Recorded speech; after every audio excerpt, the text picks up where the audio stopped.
রাজ্যের পরিষদীয় দলের ভাঙনের পর এবার ভাঙনের পরিস্থিতি রাজ্যসভাতেও। অন্তত দুজন রাজ্যসভার সাংসদ সোমবার অর্থাৎ আজই পদত্যাগ করতে চলেছেন।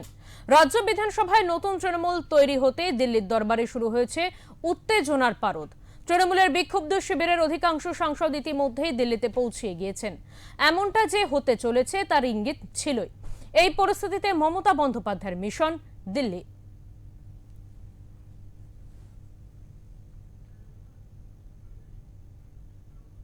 ঘর বাঁচাতে কতটা সফল হবেন তৃণমূল নেত্রী, এই নিয়ে আমরা আলোচনায় আসবো। আমাদের সঙ্গে রয়েছেন ওঙ্কার বাংলার এডিটর ইন চিফ বিপ্লব দাস। দাদা, রাজ্যে বিধানসভার আজ দিল্লিতেও জানা যাচ্ছে রাজ্যসভায় তৃণমূলের দুজন সাংসদ পদত্যাগ করতে চলেছেন এবং ইন্ডিয়া জোটের বৈঠকের দিনই এই ধাক্কা কিভাবে সামলাবেন মমতা?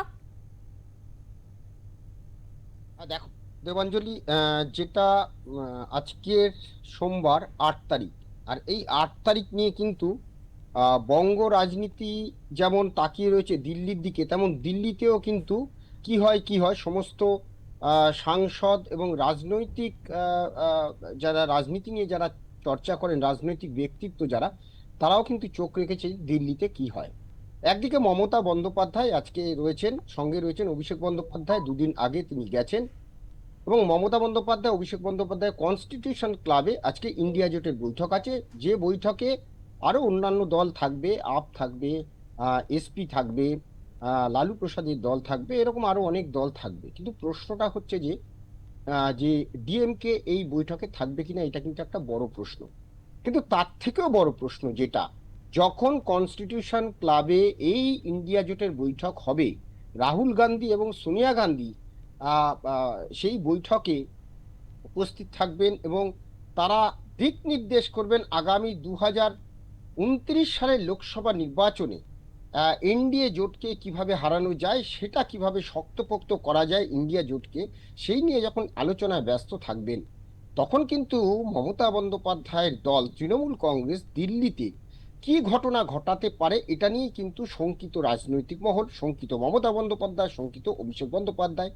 তাই তড়িঘড়ি কিন্তু মমতা বন্দ্যোপাধ্যায় এবং অভিষেক বন্দ্যোপাধ্যায় দিল্লিতে গেছেন, এবং দিল্লিতে গেছেন যত না ইন্ডিয়া জোটের বৈঠকের যোগ দেওয়ার জন্য বা শক্তিশালী করা, তার থেকে বড় জিনিস হচ্ছে দল বাঁচানো। এই যে বলা হলো যে দুজন সাংসদ অর্থাৎ রাজ্যসভার সাংসদ পদত্যাগ করতে পারেন, আমার প্রশ্ন, এইটা একটা হাওয়ায় ভাসিয়ে দেওয়া হয়েছে। পদত্যাগ কেউ করবেন বলে মনে হয় না, পদত্যাগ হয়তো কেউ করবেন না, কিন্তু যেটা করবেন সেটা কিন্তু মারাত্মক। প্রথম হচ্ছে লোকসভা, যদি আমরা দেখি যে তৃণমূলের লোকসভার সাংসদ সংখ্যা এখন বর্তমানে 28 জন। তো এই 28 জনের মধ্যে যদি 1/3 হয় 18 থেকে 20 জন, যা জানা যাচ্ছে 12 জন সাংসদ কিন্তু আগেই, অর্থাৎ সপ্তাহ দুয়েক ধরে তারা পা বাড়িয়ে রেখেছিলেন, এবং বাকি যে 7-8 জন সাংসদ, তাদের সাথেও মোটামুটি একটা রফা হয়েছে।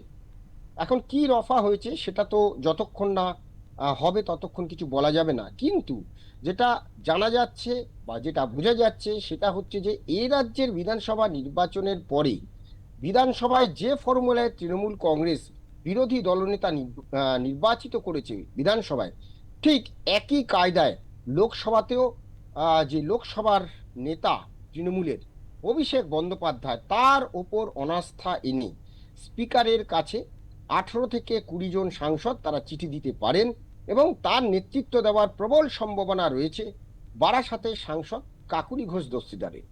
এটাই এখন বড় খবর, এবং এই সাংসদদের সঙ্গে 1-to-1 কথা বলার চেষ্টা করেছেন মমতা বন্দ্যোপাধ্যায়, অভিষেক বন্দ্যোপাধ্যায়। যা জানা যাচ্ছে সকলেই কিন্তু লুকোচুরি খেলেছেন এখন পর্যন্ত, যা জানা যাচ্ছে।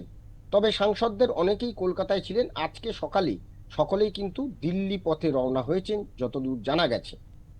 এটা যেমন একদিকে, তেমন অন্যদিকে রাজ্যসভা নিয়েও কিন্তু এই যে রাজ্যসভায় 13 জন সাংসদ রয়েছে, তো রাজ্যসভায় 13 জন সাংসদ কি করতে পারেন? সুখেন্দু শেখর রায়, তৃণমূল কংগ্রেসের যিনি রাজ্যসভার সাংসদ, তিনি কিন্তু একটি সমাজ মাধ্যমে তিনি একটি এক্স হ্যান্ডেলে টুইট করেছেন, এবং সেখানে তিনিও কিন্তু ওই একটা কি হয় আজকের দিনটা খুবই গুরুত্বপূর্ণ, এরকম একটা টুইট করেছেন। তো এই জায়গা থেকে রাজনৈতিক মহল কিন্তু মমতা বন্দ্যোপাধ্যায়ের দল তৃণমূল কংগ্রেস দিল্লিতে কি আবার ভাঙন, সেদিকেই নজর রাখছে। দেবাঞ্জলি। দাদা, দ্বিতীয়ত আপনার কাছ থেকে একটু জানতে চাইবো, সংসদে কি আজ থেকেই কার্যত দেখা যেতে পারে নতুন তৃণমূলকে? সংসদে আজ থেকে হয়তো দেখা যাবে না, কিন্তু আজ থেকে তার প্রক্রিয়াটা শুরু হয়ে যাওয়ার সম্ভাবনা আচ্ছা। রয়েছে।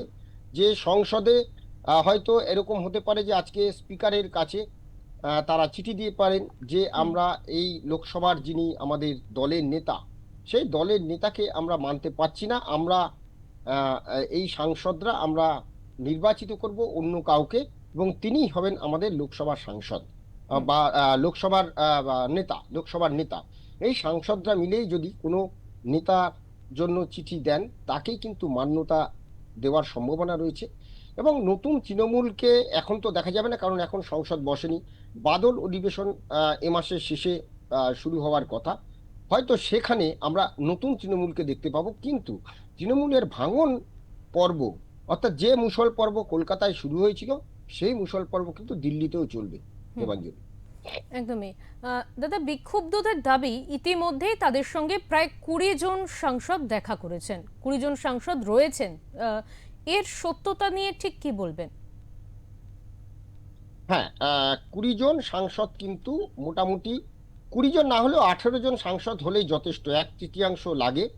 দলত্যাগ বিরোধী যে আইন, সেই দলত্যাগ বিরোধী আইন অর্থাৎ যাতে রুখতে পারে সেটা আহ, জন্য 1/3 লাগে। এবং শুধু তাই নয়, যদি 1/3 এক্ষেত্রেও লাগে, দুটো ক্ষেত্রে, অর্থাৎ একদিকে হচ্ছে বিরোধী মানে তাদের লোকসভার নেতা কে হবে, সেটা যেমন বিক্ষুব্ধরা ঠিক করে দেবে যে আমরা এই সাংসদকে ঠিক করছি আমরা এতজন মিলে।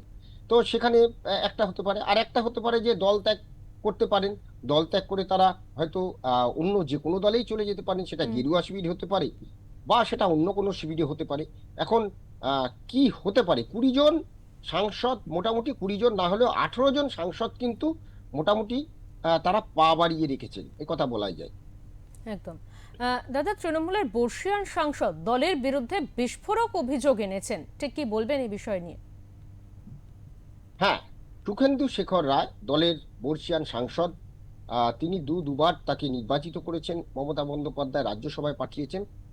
আমরা দেখেছিলাম আরজি কর কাণ্ডের সময় এই সুখেন্দু শেখর রায় কিন্তু তার অবস্থান ছিল একদম তৃণমূল কংগ্রেসের বিপরীতে। হুম। অর্থাৎ তৃণমূল কংগ্রেস যে অন্যায় অভয়ার বিরুদ্ধে হয়েছে বা অভয়ার যে ঘটনা ঘটেছে, তাকে যেভাবে ধামাচাপা দেওয়ার চেষ্টা করা হয়েছে, সেটা কিন্তু তিনি সমর্থন করেননি। এবং তিনি সমর্থন করেননি বলে তার বিরুদ্ধে কিন্তু নানান রকম কটূক্তি করা হয়েছিল তার দলের তরফ থেকে। হুম। নানান রকম কথা বলা হয়েছিল, এমনকি তাকে মানে ঘুরিয়ে বলা হয়েছিল তিনি যেন তিনি পদত্যাগ করেন, এরকম পর্যন্ত কথা তাকে কিন্তু বলা হয়েছিল। হুম। যাই হোক, কিন্তু বিষয়টা হলো যে তিনি আজকে যেটা বলেছেন, তিনি কিন্তু এই দলে যে মুষল পর্ব চলছে, অর্থাৎ অভিষেক বন্দ্যোপাধ্যায়ের প্রতি প্রত্যেকের যে অনাস্থা এবং দিকে দিকে যা চলছে, যে অভিষেক বন্দ্যোপাধ্যায় এই তৃণমূল কংগ্রেস গড়ে ওঠার পেছনে অনেকের ঘাম রক্ত রয়েছে। হুম। সে ঘাম রক্ত ঝরিয়ে এই দলটাকে আজকে কিন্তু ক্ষমতায় আনা হয়েছিল। মমতা বন্দ্যোপাধ্যায় হয়তো তার নেতৃত্ব দিতে পারেন, কিন্তু একা মমতা বন্দ্যোপাধ্যায় তো একটা দল তৈরি করতে পারেন, কিন্তু একা তো তিনি চালাতে পারেন না। তিনি দলের মুখ হতে পারেন, কিন্তু তার যারা সৈন্য সামন্ত যারা ছিলেন, যারা গ্রাসরুট লেভেলের কর্মী ছিলেন, যারা নেতা ছিলেন, জেলায় জেলায় যারা ছিলেন, আজকে তাদের উপর যে কর্পোরেট কালচার চাপিয়ে দেওয়া হয়েছে, যে কর্পোরেট কালচারের কারণে তৃণমূল কংগ্রেসের যে এই ভরাডুবি অন্যতম কারণ যদি বলা যায়। এবং সে হুম। শুধু তাই নয়, মানে এই কর্পোরেট কালচার এমনভাবে করা হয়েছিল যেখানে তোলাবাজি থেকে শুরু করে নানান রকম বেআইনি অনৈতিক কাজের সঙ্গে কিন্তু যুক্ত ছিল আইপ্যাকের যে সমস্ত বহু কর্মী। এবং তাদের বিরুদ্ধে নানা অভিযোগ কিন্তু দিনের পর দিন মমতা বন্দ্যোপাধ্যায়ের কাছেও করা হয়েছিল। এক মমতা বন্দ্যোপাধ্যায় এটা নিয়ে কিন্তু একবার বলেও ছিলেন যে আইপ্যাক প্যাক প্যাক, আইপ্যাককে পাত্তা দেওয়ার দরকার নেই। কিন্তু পরবর্তীকালে আবারও দেখা যায়, বেশ কয়েকদিন পরে মমতা বন্দ্যোপাধ্যায় আবার কিন্তু আইপ্যাকের উপরেই তিনি ভরসা রেখেছেন। হুম। অর্থাৎ আইপ্যাকের উপর ভরসা রাখা মানে অভিষেক বন্দ্যোপাধ্যায়ের উপরে ভরসা রাখা। হুম। 2021-এর নির্বাচনের পরে সর্বভারতীয় তৃণমূল কংগ্রেসের সাধারণ সম্পাদক হিসেবে অভিষেক বন্দ্যোপাধ্যায়ের নাম তিনি ঘোষণা করেছেন এবং পুরো দলটাই অভিষেক বন্দ্যোপাধ্যায়ের হাতে সঁপে দিয়েছেন। হুম। কিন্তু দেখা গেছে যে বর্ষীয়ান মানুষজন, তাদেরকে যে সম্মান দেওয়া, তারা দলে যে সম্মান পাওয়া দরকার, অভিষেক বন্দ্যোপাধ্যায় সেই সম্মান তাদের দেননি। তারা দীর্ঘদিন এই নিয়ে ক্ষুব্ধ ছিলেন, তারা কিছু বলতে পারেননি। দলটাকে তাদের পৈতৃক সম্পত্তি মনে করেছিলেন। অভিষেক বন্দ্যোপাধ্যায় তাদের পারিবারিক সম্পত্তি মনে করেছিলেন এই দলটাকে।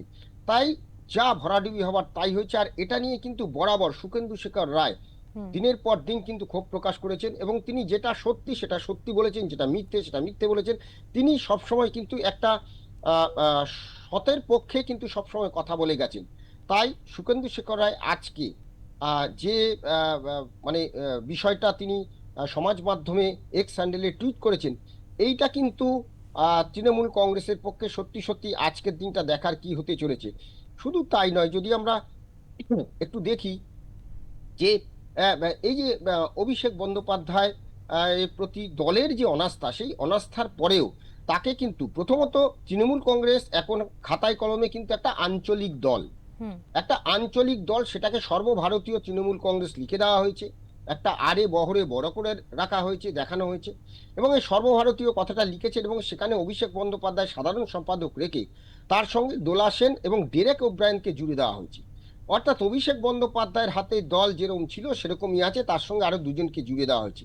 এইটা কিন্তু দলের অনেক নেতৃত্ব মেনে নিতে পারেননি, এবং যাদেরকে দায়িত্ব দেওয়া হয়েছে তারা দল পরিচালনার ক্ষেত্রে কতটা গুরুত্বপূর্ণ ভূমিকা পালন করবেন সেটা নিয়েও কিন্তু প্রশ্নচিহ্ন রয়েছে। আর সেই জন্যই কিন্তু এই সুখেন্দু শেখর রায় তারা কিন্তু বিদ্রোহী হয়ে উঠেছেন, বিক্ষুব্ধ হয়ে উঠেছেন, এবং ফলে তারা সমাজ মাধ্যমে আজকে এই ক্ষোভ প্রকাশ করে চলেছেন।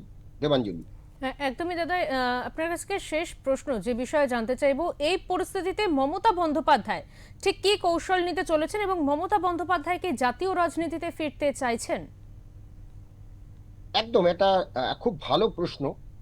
এটাই কিন্তু রাজনৈতিক মহলের কাছে বড় প্রশ্ন, যে কি কৌশল মমতা বন্দ্যোপাধ্যায় নেবেন।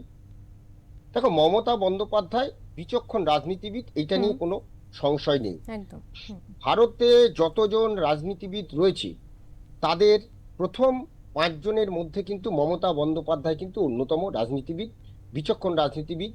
1984 সাল থেকে তিনি দিল্লিতে রাজনীতি করছেন, অর্থাৎ জাতীয় স্তরের রাজনীতির সঙ্গে তিনি যুক্ত, সেই সঙ্গে রাজ্য স্তরে তো রয়েছে। হুম। তাহলে এইরকম একজন নেত্রী, যে নেত্রী মানুষের পালসটা বোঝেন, সবকিছু বোঝেন, কিন্তু কোথাও গিয়ে আহ সম্ভবত তার বয়স হয়েছে, বা অতিরিক্ত আত্মবিশ্বাস মানুষকে অনেক সময় ওই অন্ধ করে দেয়।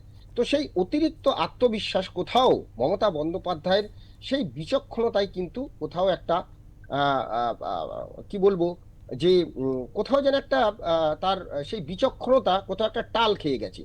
তো ফলে এখন যে পরিস্থিতিতে তৃণমূল কংগ্রেস আছে, হুম। একদিকে হচ্ছে গ্রাসরুট লেভেলে যে তৃণমূল কংগ্রেসের কর্মীদের ফিরিয়ে আনা। একটা জিনিস মনে রাখতে হবে, মমতা বন্দ্যোপাধ্যায়ের কাছে কিন্তু 41%, অর্থাৎ তৃণমূল কংগ্রেস কিন্তু 41% ভোট পেয়েছে। আর এত কিছু যে হচ্ছে এ রাজ্যে, যে তৃণমূল কংগ্রেসের এত নেতা ধর পাকড় বা এগুলো যে হচ্ছে, এই যে 41% ভোট, এইটাকে পুরো নাড়িয়ে দেওয়ার চেষ্টা, দলটাকে ছিন্ন ভিন্ন করে দেওয়ার চেষ্টা, এটা যে কোনো দলই করতো। মমতা বন্দ্যোপাধ্যায় 2021 সালে করেছেন, বিজেপির কর্মীদের ওপরে ভোট পরবর্তী সন্ত্রাসের পরে তিনি কোনো ব্যবস্থা নেননি, এবং প্রচুর প্রায় 50-এর ওপরে কর্মী কিন্তু মারা গেছেন, বহু আহত, অনেকে পাশে পড়শি রাজ্যে চলে যেতে বাধ্য হয়েছেন, অনেকের ঘরবাড়ি ভেঙে দেওয়া হয়েছে, পুড়িয়ে দেওয়া হয়েছে। মমতা বন্দ্যোপাধ্যায় কিন্তু এটা করেছিলেন 2021 সালের পরে, অর্থাৎ বিরোধী যারা ছিল তাদেরকে হুম। ছিন্ন ভিন্ন করে দাও, সেটা কিন্তু চেষ্টা করেছেন। কিন্তু যতই হোক, এর নাম বিজেপি, এবং এই বিজেপি দল যেহেতু কেন্দ্রের ক্ষমতায়, তাই তাদের কাছে কিন্তু আলাদা একটা শক্তি ছিল, ফলে তারা কিন্তু কামব্যাক করেছে। মমতা বন্দ্যোপাধ্যায়ের যে 41% ভোট, এই 41% ভোট এটাকে ছিন্ন ভিন্ন করে দেওয়ার জন্য কিন্তু ইতিমধ্যেই এই রাজ্যে বিভিন্ন নেতা তাদের ধরপাকড় এগুলো কিন্তু শুরু হয়ে গেছে, হচ্ছে। এইটাও কিন্তু একটা প্রচেষ্টা, কিন্তু মমতা বন্দ্যোপাধ্যায় কি এটাকে রুখতে পারবেন? আমাদের যা সিচুয়েশন, তাতে মনে হয় না মমতা বন্দ্যোপাধ্যায় কিন্তু এটাকে তার পক্ষে। আর বিশেষ করে যদি অভিষেক বন্দ্যোপাধ্যায়কে তিনি মাথায় রাখেন, তাহলে গ্রাসরুট লেভেলেও কিন্তু অভিষেক বন্দ্যোপাধ্যায়ের প্রতি প্রচুর ক্ষোভ। কতজন সেই দলকে ধরে রাখতে পারবেন সেটা একটা প্রশ্ন। এবং দ্বিতীয় যেটা হচ্ছে যে মমতা বন্দ্যোপাধ্যায় কি কৌশল, মমতা বন্দ্যোপাধ্যায় যে কৌশল তিনি নিক, তাকে এখন যেটা করতে হবে যে তাকে কংগ্রেসের কাছে নত হতে হবে। এখন তিনি কতটা নত হবেন সেটা কিন্তু একটা বিষয়, এবং কংগ্রেস তাকে কতটা, কারণ কংগ্রেসের এই রাজ্যে কিন্তু ধীরে ধীরে শক্তি বৃদ্ধি পাচ্ছে। আর এই মমতা বন্দ্যোপাধ্যায় কিন্তু কংগ্রেসের সঙ্গে থেকে এই রাজ্যে ক্ষমতায় এসেছিলেন 2011 সালে। সেই কংগ্রেসকে তিনি 2016 সালে গিয়ে একের পর এক কংগ্রেস নেতৃত্বকে তিনি প্রলোভন দেখিয়ে তাদের দলে নিয়েছেন, কংগ্রেসকে ভেঙে দিয়েছেন, কংগ্রেসের শক্তি হ্রাস করেছেন, কংগ্রেসের শক্তি কমিয়েছেন। তো সেই কংগ্রেস কিন্তু ধীরে ধীরে আবার কামব্যাক করছে। এখন উল্টে মমতা বন্দ্যোপাধ্যায়ের দলের বেশ কিছু বিধায়ক সাংসদ তারা কিন্তু কংগ্রেসে ফেরার চেষ্টা করছে। তো এই জায়গাটা থেকে মমতা বন্দ্যোপাধ্যায়কে কংগ্রেসের কাছে কতটা নমনীয় হবেন এক, দ্বিতীয়ত কংগ্রেস মমতা বন্দ্যোপাধ্যায়কে কতটা সুযোগ দেবে।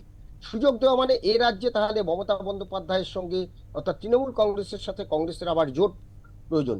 কিন্তু সেই জোট কি এ রাজ্যে যারা রয়েছেন নেতা, যারা এতদিন ধরে মার খেলেন, যারা এতদিন গ্রাসরুট লেভেলে এই কংগ্রেসই করতে গিয়ে তারা মার খেলেন, তারা অত্যাচারিত হলেন, যদি অদিত চৌধুরীর কথায় বলা যায়, কি করলেন অদিত চৌধুরীকে হারানোর জন্য মমতা বন্দ্যোপাধ্যায়, কি গেম খেললেন। তো এই সব বিষয়গুলো যদি হয়, কংগ্রেস কি তাহলে এই রাজ্যের কংগ্রেস কর্মীদের বা নেতাদের প্রতি অবিচার করে মমতা বন্দ্যোপাধ্যায়কে উঠে আসার সুযোগ করে দেবেন? এটা কিন্তু একটা এখন বড় প্রশ্ন, যে মমতা বন্দ্যোপাধ্যায় জাতীয় রাজনীতিতে ফিরে আসা, কামব্যাক করা কিন্তু কতটা, পুরোটাই কিন্তু কংগ্রেসের উপরেই কিন্তু নির্ভর করছে। দেবাঞ্জলি। একদমই, অনেক ধন্যবাদ দাদা আপনাকে।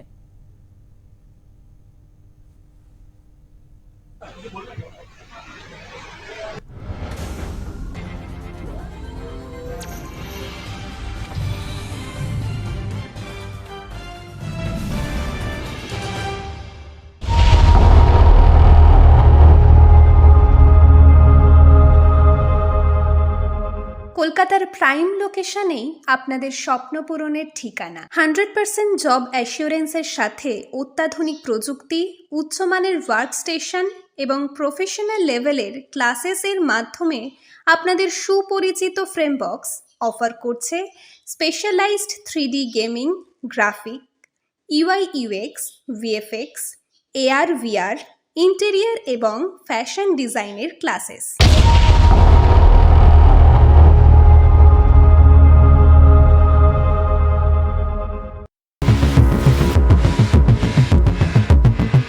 মজবুত ভিত, আধুনিক প্রযুক্তি আর টেকসই নির্মাণের নির্ভরযোগ্য সঙ্গী সিমেন্ট।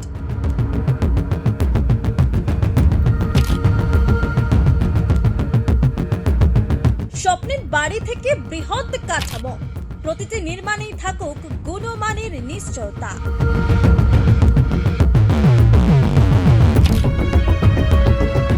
দেখুন স্মার্ট নির্মাণ সঙ্গে চন্দ্রচূড়ের বিশেষ এপিসোড।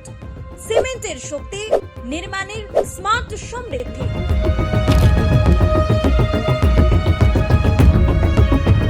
সেভেন 003020475 এই নম্বরে হোয়াটসঅ্যাপ করে আজই জানান আপনার প্রশ্ন উত্তরের সঠিক তথ্য পেতে চোখ রাখুন ওঙ্কার বাংলার বিশেষ অনুষ্ঠান স্মার্ট নির্মাণ সঙ্গে চন্দ্রচূড়।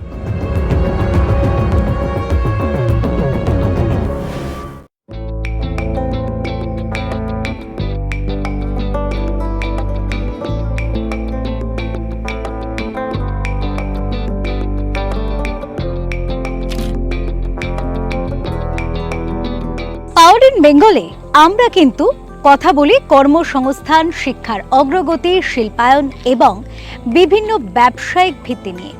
স্বাভাবিকভাবেই স্বাস্থ্যক্ষেত্রে কিন্তু এই ধরনের একটি কর্মসংস্থানের সুযোগ এখন বর্তমানে সেখানে বাংলার ছেলেমেয়েরা অনেকটাই আগ্রহী হয়ে উঠছেন।